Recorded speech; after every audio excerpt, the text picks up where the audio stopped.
సిద్దిపేట జిల్లా జగదేవ్పూర్ మండలంలోని తిగుల్ నర్సాపూర్లో గల శ్రీ కొండపోచమ్మ దేవాలయాన్ని మంగళవారం రాష్ట్ర మహిళా సహకార అభివృద్ధి సంస్థ కార్పొరేషన్ చైర్మన్ శోభారాణి దర్శించుకున్నారు.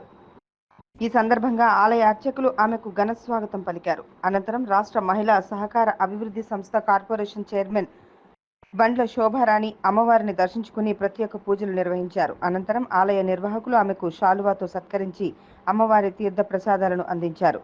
రాష్ట్ర ప్రజలందరూ సుఖ సంతోషాలతో సుభిక్షంగా ఉండాలని కొండపోచమ్మ తల్లిని కోరుకున్నట్లు ఆమె తెలిపారు. వారితో పాటు పీస్ స్వచ్ఛంద సంస్థ కో డైరెక్టర్ అరుణ ఉన్నారు.